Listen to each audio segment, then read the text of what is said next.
შესაძლოა საქართველოს მოქალაქეები არეგუებიან არალეგიტიმურ პარლამენტს, დეპუტატებს ითხოვენ არჩევნების ხელმეორედ ჩანიშვნას და ასევე ივანიშვილის რეჟიმის ქვეყნიდან გაქრობას. ამ დროს არალეგიტიმურმა პარლამენტმა და არაღიარებულმა დეპუტატებმა მოასწრეს და გაამკაცრეს ადმინისტრაციულ სამართალდარღვევათა კოდექსი მესამე მოსმენით გუშინ წინ მიიღო არალეგიტიმურმა პარლამენტმა და რა იცვლება. პირველი ახლა დამოქმედებული კოდექსის მიხედვით მაგალითად საპოლიციო დანაყოფებს ძალებს შეუძლიათ ნებისმიერი მოქალაქეს დაადონ ხელბორკილი იმის გამო, რომ ის მოწმის სახით არ გამოცხადდა გამოკითხვაზე ან სასამართლოში ან პოლიციის განყოფილებაში.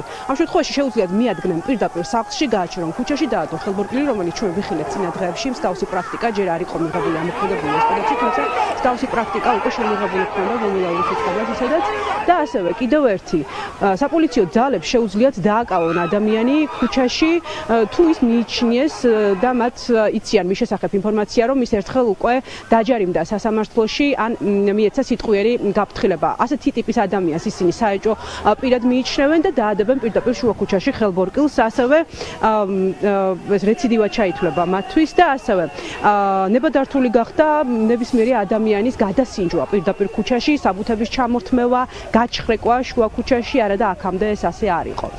მოკლედ, რომ ვთქვათ, იურისტები, რომლებიც წლების განმავლობაში ცდილობდნენ და მიმართავდნენ პარლამენტს, რომ შემსუბუქებინათ საბჭოთა დროინდელი სამართალდარღვევათა კოდექსი, ახლა უკვე პირდაპირ ამბობენ, რომ საქართველოს პირდაპირ ბელარუსთან და რუსეთთან ასოცირდება, იქ სადაც მოქმედებს მსგავსი ტიპის კანონები და მიზანი ყველა მიცის, რას ემსახურება ეს ყოველივე. ყველა ამბობს, რომ ახლა ახალგაზრდების გაჩუმება დარჩა ერთადერთ ბერკეტად უკვე ივანიშვილის ხელისუფლებას, რეჟიმს, რომელიც არის შეტეული.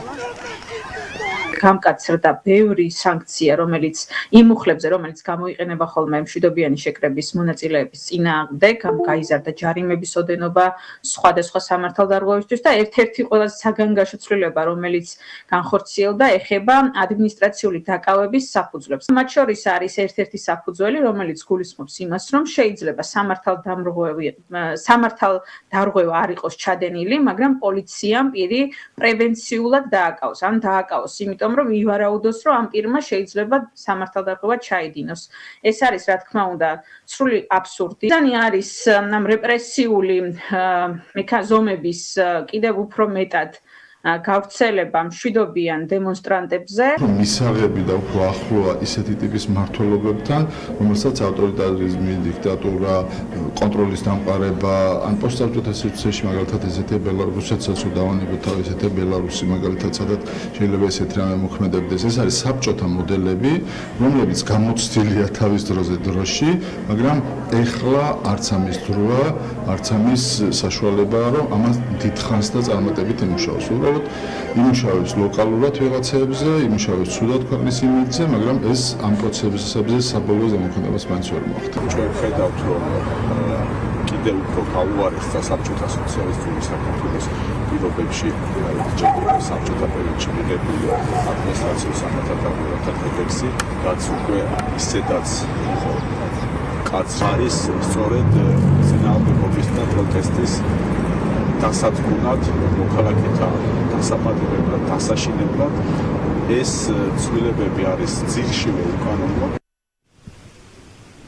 საბჭოთა მოდელის შემოღებით, რომელიც ამოქმედებულია ბელორუსში, რუსეთში, მოქმედებს ახლაც ამჟამად, არის დიქტატურის და ავტორიტარიზმის კიდევ უფრო გამყარება იმ აქტივისტებისთვის, რომლებიც დგანან ყოველ დღე ქუჩაში, უპირისპირდებიან რუსულ რეჟიმს და მათ არ აძლევს ივანიშვილის ხელისუფლება, რომ გამოხატონ თავისუფალი ნება და პროტესტი აკავებს ქუჩა-ქუჩა, გადაყავს სასამართლოში, აჯარიმებს, აკავებს, შემდგომ უშვებს უკვე წინასწარი მოთავსების იზოლატორებიდან ეს ადამიანები, ახალგაზრდები ამბობენ, რომ მათ არ შეაკავებთ, არც ეს გამკაცრებული, გაორმაგებული დევნა და ტერორი და ისინი ისე ვიდგებიან ქუჩაში, ვიდრე ივანიშვილის რეჟიმს არ შეცვლია. როგორც თავად ახალგაზრდები ხსნიან, ეს ყველაფერი მეტყველებს იმაზე, რომ ძალაუფლებას კარგავს უკვე ივანიშვილი, მისი გუნდი და სწორედ ამიტომ მათ არ აშინებთ მათი გაორმაგებული ტერორი.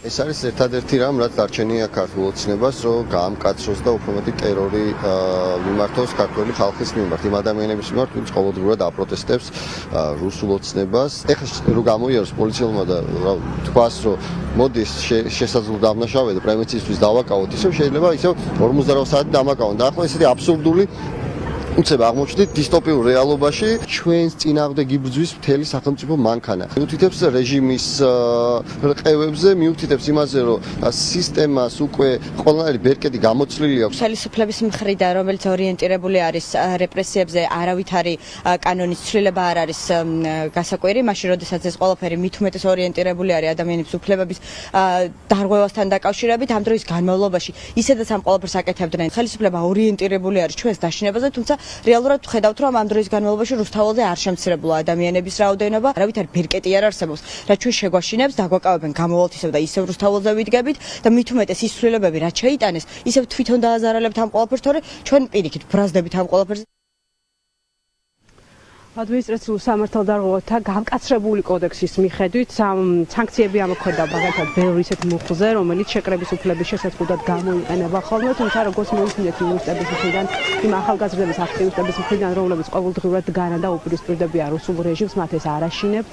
იურისტები იმედს იტოვებენ, რომ მათ აღარ მოუწევთ მიმართვა არალეგიტიმური პარლამენტისთვის, ბუნებრივი არც მიმართავენ, რომ გარკვეული შემსუბუქდეს გარკვეული მუხლები, მათ იმედი აქვთ, რომ უახლოეს მომავალში რუსულ რეჟიმს გაისტუმრებენ ქვეყნიდან და ამის შემდგომ უკვე ბუნებრივია დაუბრუნდება ყველა კოდექსი და კანონი თავის ფორმას.